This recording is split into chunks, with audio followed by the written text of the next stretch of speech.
So if Tim described himself as an interloper, I'm really not sure what that makes me. I think I'm the only person in the room without additional letters behind their name. And last night I was very excited. I sent a tweet about the conference and I mentioned something about schistosomiasis, which I can't say. And apparently I can't spell it either, because within 5 minutes a doctor had tweeted back at me and said, yeah, you can't spell. So brilliant. Lesson for me, I guess I think I should actually stick to what I know best. So what do I know best? Well, I've been working at MTV for over 2 decades now. My son, when he was 8 years old, which was quite a long time ago, told his teacher that his mum just gets paid to talk about sex all day long. She avoided me ever since. But what do I do best? I tell stories, and it really is about getting young people to change their behaviour in a positive way, and we also look at demand creation. I should clarify that the MTV Staying Alive Foundation that I run is now an independent organisation. It's an independent US and UK charity. And I guess MTV is really our patron. They give us the brand to use. They support us hugely with in-kind support, but they don't fund us. So everything we do is externally funded. Now, one of the things that we produce is a big campaign called MTV Shuga. Now, what is Shuga? Well, it is the gold standard in transformational mass media campaigns around behaviour change. It is based around a television series. We started the first series back in 2009 in Kenya. We've done 2 series in Kenya, 2 in Nigeria, and we're plotting out campaigns 5 and 6 at the moment. So it is based around the TV series, and if you go to Nigeria or Kenya, kids there love it, and that's really how we engage them. But it's much more than that, because it really is about the breadth and the depth of the campaign that makes it so successful. So there is a parallel radio drama that reflects the storylines that you see on TV, but also really gets the characters being able to answer one specific question about the message that they're focused on. We have surround programming where we can take one of the actors out into a real-life situation. So we took out, one of our actors was playing a pregnant, positive young girl, and so she went to a PMTCT clinic to speak to young mothers. We produce music videos because obviously everything that we do is really engaged in the music scene, and that really attracts the audience as well. We produce a graphic novel that is focused on one of the main storylines, often around gender-based violence, where we can give legal advice to young girls who don't really understand the situations that they're in and give them advice about where to turn to. We obviously use mobile platforms and social media and have a big website. In Nigeria, we work with the government there, and NACA, which is the government's AIDS group, they have a helpline, 6222 helpline, and so with season 3, what we did was at the end of each show, we would promote the helpline, and actually we saw an increase in calls of over 5 times the amount of calls than they used to get. And then in season 4, we actually made it effectively a character in the series by having one of the actresses work in 6222 as part of her storyline. And what we also do is we train up peer educators on the ground. We have festivals and roadshows to engage with kids. So we really look at how every single platform there is out there, and how can we engage with our audience in the best possible way. So the objective is pretty simple. We want to, well, I say it's simple, we can sum it up simply, but we want to increase knowledge, which is hugely important if you want to change attitudes and then change the behaviour of young people. And it's all centred around both HIV, but also generally around sexual reproductive health. So in terms of HIV prevention, our messaging has included condom use, HIV testing, first sex with someone who is HIV positive and the first time that they have sex, stigma and discrimination, mother-to-child transmission, and multiple concurrent partners. And then on sexual reproductive health, we've also looked at contraception, unplanned pregnancy. We've touched on abortion, although we're going to go into it in more detail in the next campaign, gender-based violence, and transactional sex. So why is Shuga unique and why does it have such an impact? Well, the MTV brand is really important. That is our USP. compared to, there are a lot of good behaviour change programs out there, but no one else uses the MTV brand. And even if kids don't have access to MTV on their TV channels at home, they know the brand and they know what it stands for and they trust it. So I think that's really important for us to be able to use. We are 360 degree, we're 24/7 and we're on every platform, but we engage with our audience wherever we possibly can. So they get to touch the brand, they get to communicate not just with us, but with the actors. And the reason that we get such a good response from these kids is that we work with them from the start in order to make sure that we reflect their voices. So when we do script workshops, our script writers, first of all, will sit in a room with experts so they understand what the issues are, but they'll then sit in a room with kids who will tell them their stories. And it's those stories that become the storylines within MTV Shuga. And what we can also show, and I'll touch on this at the end, is tangible results. Every single campaign that we have done has been evaluated, so we can really understand what is working and also where we need to focus, put some more attention on it as well. Now, very importantly, MTV Shuga, some of you may go, well, you know, kids in developing countries don't necessarily have access to MTV. Fair point. And when we started the MTV Staying Alive Foundation, the very first thing we decided was that every piece of content we produce would be produced rights cleared.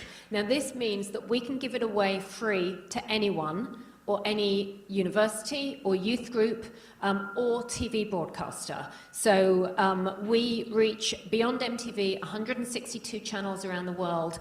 We reach 720 million people through our broadcast distribution. Now, okay, I'll be honest with you, that 720 million, it's a bit of a silly number because yes, we reach it, but how many people actually watch it?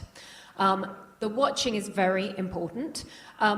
Across Africa, ratings are pretty difficult to get hold of. If you are given ratings, we generally don't believe them because they're not up to the best standard. However, in South Africa, they have really good ratings. And SABC1, which is the equivalent of BBC One in South Africa, they've aired 3 seasons of MTV Shuga. It is the #1 top drama every time it's aired, is the top 5th most watched show across SABC, and they get 3.8 million people tuning in every week to watch it. Now, those are huge numbers that we can point to, so we're thrilled about that. The other thing, of course, is that we have video on demand now. It's on YouTube. It's also on things like Iroko, which is Nigeria's version of Netflix. And so far, we've had over 6 million people watching MTV Shuga all around the world. And the other thing that we can do is we have integrated polling. Now, this is very, very unscientific, I will tell you, but at the end of each episode, we put a question at the ad break, and then we put a question at the end of the episode. And one will be more of an entertainment question, and the other one will be to really help us refine our messaging. So, for example, if we have a storyline around someone sleeping with someone who's HIV positive, and we ask our audience, do you think they protected themselves? If we feel we're not getting the message across properly because the HIV positive person will be on ARVs and they will have used a condom, but then we can use the blog that we have and the website and our digital space to make sure that we hone the message and become much stronger in what we're doing. So we can react very quickly if we don't think we're getting the message across, or just to emphasize the right message that we are putting across. I just thought I'd show you this. This was something that we got in the last few weeks, actually, with someone saying that because of MTV Shuga, they went out and got tested. And Mandy is getting tested every 6 months, even though she is in a relationship with just one person. So we get these sort of comments coming through to us on a very regular basis. The other thing that we do is we take MTV Shuga on the ground. So this is from one of the festivals that we did. And if you wanted to get a ticket to the festival, you had to go to your local clinic, and we worked with the government to make sure we were identifying youth-friendly clinics. You didn't have to go and get tested, but you did have to go there in order to get access to your ticket. So one of the real problems is getting kids to walk into testing centres. But we also know that kids don't want to get tested for HIV because of the stigma attached to getting tested. And if they go into the clinic, the chances are that the person giving them the HIV test knows their mum or knows their dad and is going to go and tell them they've been having sex. So we decided that we would try to turn testing on its head, and we created these informal testing stations. We trained up over 200 peer educators who worked across 5 states in Nigeria. And we did 2 sessions of 4 months each. And across those 2 sessions, we tested over 90,000 kids for HIV. And what we did is we also had positive mentors. So these peer educators were trained to counsel and test, but if someone tested positive, they would become their mentor for 3 months as well. They would take them to the clinic to get retested. They would help them adhere to their drugs, and they would also work with disclosure as well. And the most important thing for us, before they left them and said, we're not your mentor anymore, is that they made sure they were attached to a youth-friendly counselling group as well, so that we felt that we were responsibly leaving them by themselves.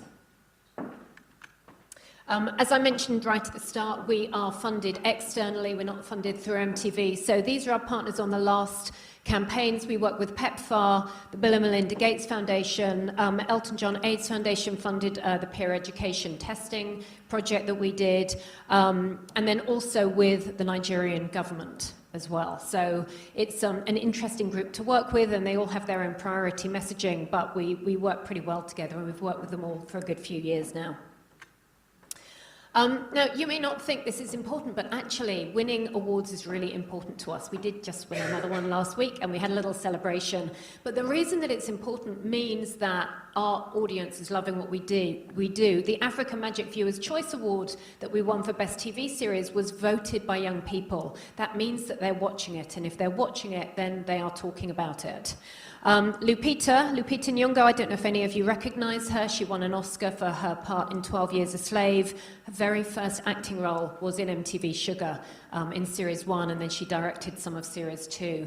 Nick Mutuma, who's the only actor who's been in all 4 series, he's now the face of Nivea in Kenya. He's got his own radio show.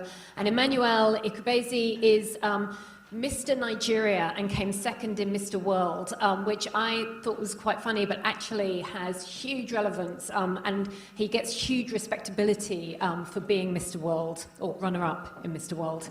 He came into the office in London and wore his sash, which I was very impressed with. But actually, much more important, and I think you guys would agree with this, than the awards are the evaluations. Now, I'm going to put my hand up here and say I think we made a mistake. And I think we made a mistake because I didn't have the foresight to realize how big MTV Shuga could possibly become, and it is huge, and it is having impact on the ground. My mistake is we've had lots and lots and lots of different evaluations done, and I wish we'd have said at the beginning, let's do some long-term evaluation, because really we'd have the most amazing story to tell.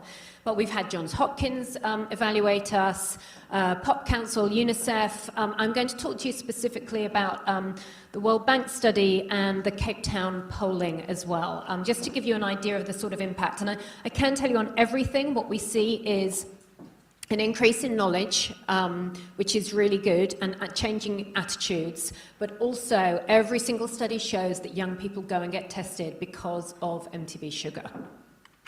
So this is polling. This is very unscientific, but we got some really good feedback here.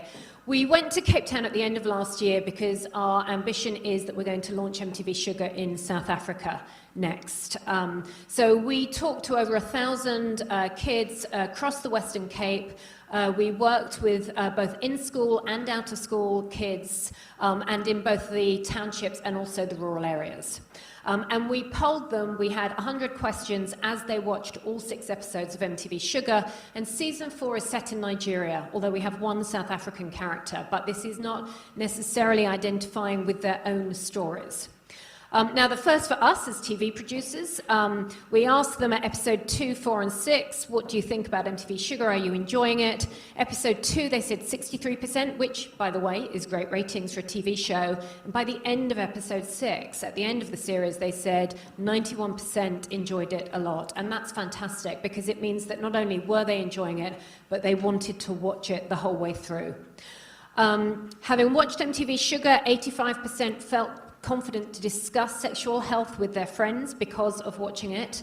And the third point is really important for me, in that when they watch MTV Shuga, even though they're not necessarily seeing young people from their own community, but they are identifying with the characters and they're identifying with the storylines. So we saw an increase of from 37% to 82% in terms of reflecting their own life and their own behaviour. And this last point, we had a really big storyline around a magnetic couple and the whole community outrage that someone who was positive was sleeping with someone who was negative, and the way that they've dealt with it in a really positive, very beautiful way. And so we saw the willingness to be in a relationship with someone who's positive increase from 21% to 38%. Now, I know this is just polling, and it really is an instant response, but we did some great work with these kids afterwards. We did some storylining with them and talked to them. We also asked that we gave them each a DVD. They took it home. They came back to us a week later. We'd asked them to watch it across generations and have conversations with people who are older than them, or their aunts or their grandmas, who are bringing them up. And we got some great stories from that, which all feeds into our work. Now, the World Bank study is the first of its kind cluster randomized study. You can tell I'm not a scientist because I actually have to read those words. So we talked to, or the World Bank talked to 5,000 young people across Nigeria and did 240 community screenings. But not only did they talk to them and they screened MTV Shuga, they went back after 6 months. They had a 95% return rate across the 6 months, and they collected biomarkers for chlamydia so that they could measure actual behavior change. Now, I have to tell you, the reason I haven't got any points up here is I'm not really allowed to talk about the results yet, and my frustration is they started this 3 years ago. I don't understand the science world. It's very, very slow. However, but I will tell you very unofficially that the World Bank are able to prove that because of MTV Shuga, 1 in 4 young people have gone to get tested for HIV, and it goes down to 1 in 3.75 sexually active young people have gone to get tested because of MTV Shuga. And that there has been a decrease among women of 58% for chlamydia infections, having watched MTV Shuga and through those biomarker collections.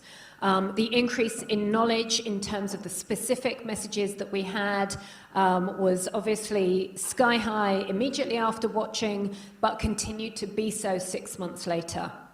So we're really excited about this. I believe we're officially announcing in June at the UN high-level meeting. But it's really good work that they've done. It just takes way too long for me to be able to use it in a sort of to bring it into the work that I'm doing on a daily basis. But it's really interesting, and I'm really thrilled with the results that we've got.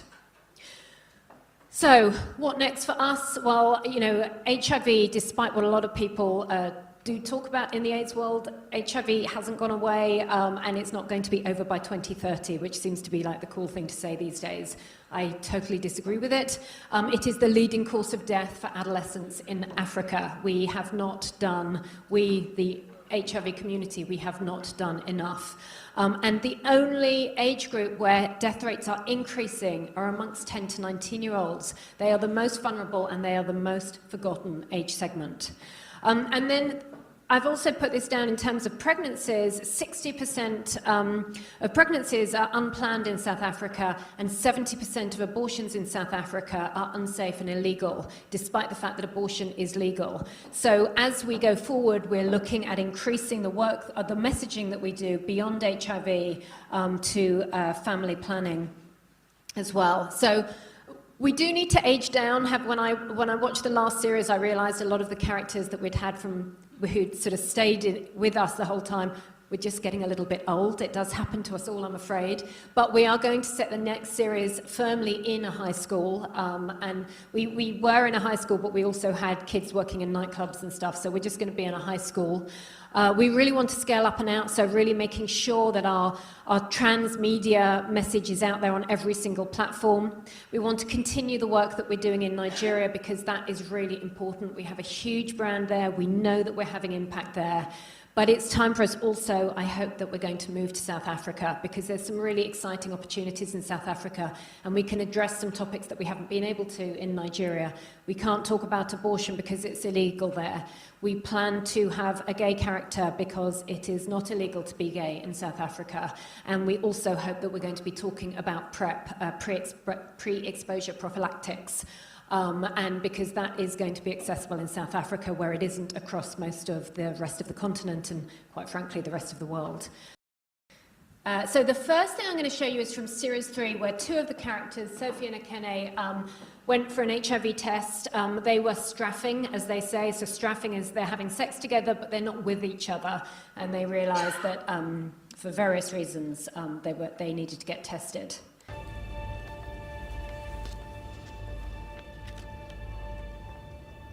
So You're negative. Oh, thank you, Jesus. Chukudalo. You have to do the test again in 3 months. And go through this whole process again? It's a necessary precaution. The virus can take 3 months to appear. It's what we call the window period. I would like for us to discuss ways to avoid future risks. You don't have to tell me twice. That's if I ever have sex again, Sev.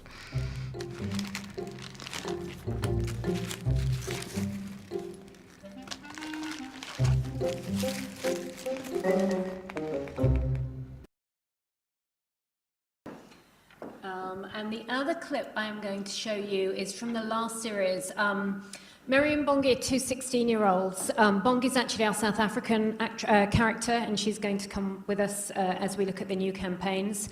But I really love this particular scene because it is about adolescent girls, and they're lying on the bed, chatting to each other. And I just think these sort of conversations happen all around the world. You're 16 for crying out loud. So? He's a 30-year-old man. He's old. So? You're still a child. Speak for yourself. He says I'm more mature than my age. He's a pervert, yes? Please don't insult him. Is it wrong that he treats me like an adult? What's wrong is that he's even interested in you in the first place. Can't you find someone his age? This is becoming to sound like jealousy to me, Bongi. I thought you'd be happy for me, not give me a sermon. Look, I'm only worried about you. I don't want you to do anything you'll regret. How do you know I'll regret it? Have you been with an older man before? Well, no. Exactly. But Mary... Look, I'm going to start doing it someday, so why not start with someone who cares about me? And you know he cares about you because he buys expensive things for you. Why else would he? Because he wants to sleep with you.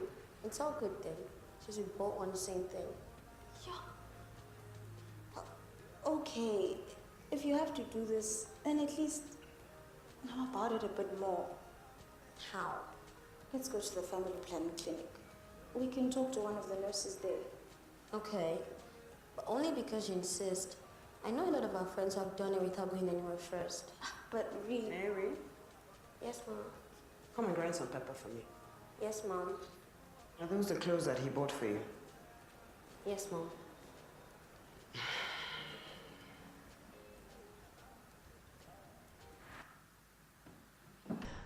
So